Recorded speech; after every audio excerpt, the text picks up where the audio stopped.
ভয়াবহ আগুনের সূত্রপাত শনিবার দুপুরের দিকে কার্গো ভিলেজের কুরিয়ার সেকশনের উত্তর প্রান্তে কালো ধোঁয়ার কুণ্ডলী দেখে ছড়িয়ে পড়ে আতঙ্ক।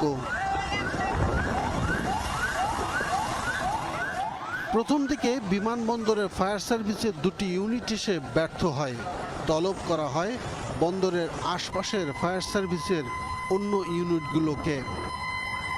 দমকল বাহিনীর কর্মীরা আগুন নেভাতে আসে, কিন্তু ঢাকা বিমানবন্দরের কার্গো খালাসের জন্য নির্ধারিত ৮ নম্বর গেটে তখন অপেক্ষা করতে হচ্ছিল বলেও অভিযোগ পাওয়া যায়। নাম প্রকাশ না করার শর্তে ফায়ার সার্ভিসের এক কর্মকর্তা ও বিমানবন্দরের একাধিক সূত্র এই তথ্য নিশ্চিত করেছে।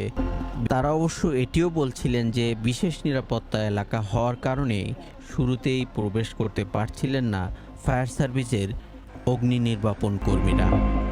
ফায়ার সার্ভিসের এতগুলো ইউনিটের একসাথে কাজ চলে বিকেল ৫টা পর্যন্ত। আগুন নেভাতে গিয়ে আনসার ও ফায়ার সার্ভিসের অনেকেই আহত হয়। প্রায় ৬ ঘন্টায় মোট ২৩টি আন্তর্জাতিক ফ্লাইট দেশে বিদেশের বিভিন্ন বিমানবন্দরে অবতরণ করে।